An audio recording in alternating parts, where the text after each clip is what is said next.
And one of the things that always comes up with these things is the size of districts. That's something that teams that the UIL is very cognizant of, that they don't want too many teams, too few teams. Now, there are some instances where there's no way around it.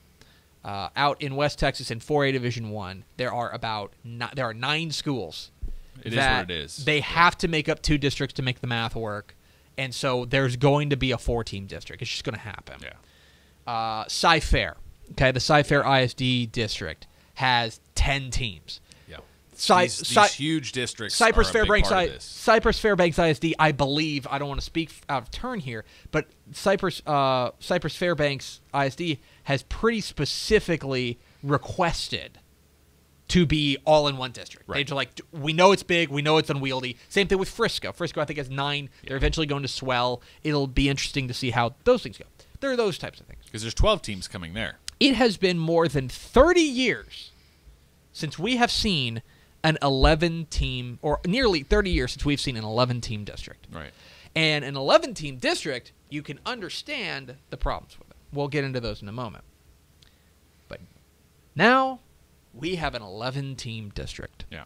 As Alice and Corpus Christi Calallen have won their appeals, they were unanimously granted membership into District 35A. They are moving from District 29 or 31 to 30. No, 29 to 30. To 30. They're now joining Carroll, King, Miller, Ray, Moody, Veterans Memorial, Flower Bluff, Gregory Portland, Tolosa Midway. Yeah.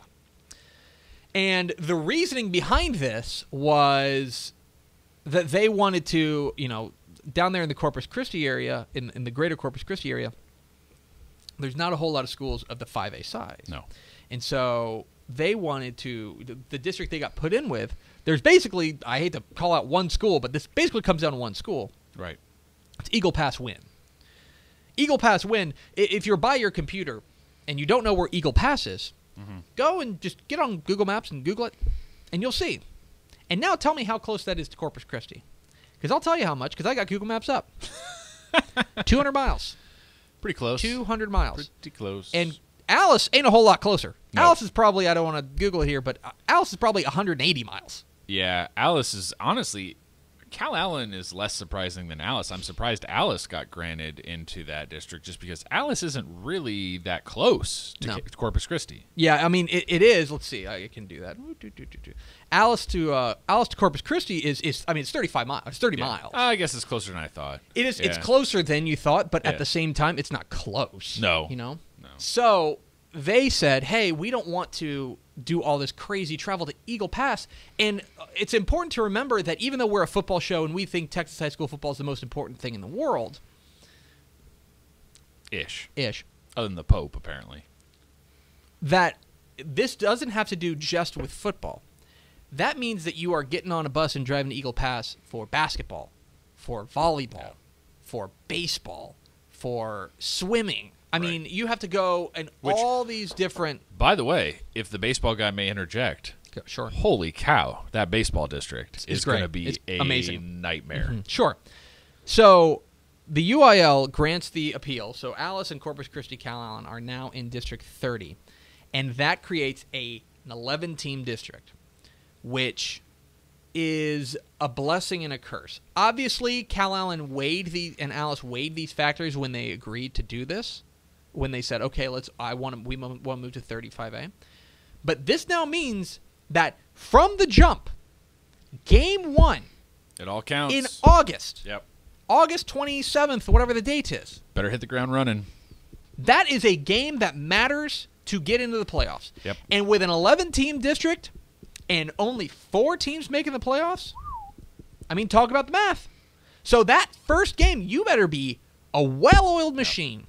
Better be ready to go. And I think that you're going to see a lot of different you're going to see a very interesting shift here in that teams in the early going, as we know, often look a lot different than they look in a late going. Yeah. Teams in week 1 and week 11 sometimes don't even look like the same team. Right. So who can come out of the gate early and get 1 or 2 wins early? Maybe you have a team that is, let's say, so this is not going out on a limb here. Calallen's a really good team. Yeah. With a really good coach or a really good program. Okay. Yeah. They're probably going to be one of the front runners in this district. Yeah. I haven't really gone through and figured out exactly who they have coming back, but let's just say that for the moment. But Calallen, like every other program in the state, takes a little bit of time to get going. Week 1 and Week 11 are a lot different teams. Yeah.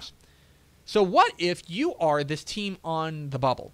You're a team that is kind of, you're thinking, okay, well, we might finish 5th, 6th. If things break right, we can finish 4th. Yeah. And you draw Calallen early.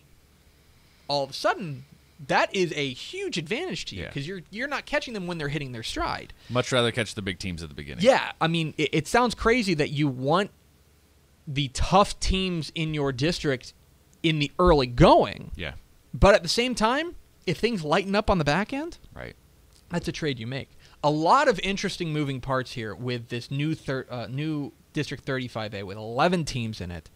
Right off the jump, every game matters. And I bet that, I mean, obviously, I think my personal opinion, I totally understand and I get why Alice and Calallen did this because that is an outrageous travel thing when you've got a bunch of teams right down the road. But there is definitely a trade-off. This is not this, this is a time for Calallen and Alice to go, all right, that's good. Well, it's not the best thing in the world. There's a new set of challenges that you come up with. Yeah. But that will be very, very interesting. Beyond that, I believe, let me pull this up, but I believe that what is the status of District 29 now? Because they are now losing 2 teams in Alice and Calallen. I believe they're going to be stuck with 6, maybe? Let's see. 1, 2, 3, 4, 5, 6, 7, 8. Yeah, they'll have 2. They have 6. They're a 6-team district. Eagle Pass, Wynn, Floresville, San Antonio, Harlandale, San Antonio, McCollum, San Antonio, Southside, and Uvalde. Those are the 6 teams that now comprise District 29 5A. Like I said, it's been about 30 years since we've seen an 11-team district. So very interesting to see how this will all work out, and it'll be one of the more interesting teams or districts to kind of predict and prognosticate. It'll be fun to watch once that time rolls around.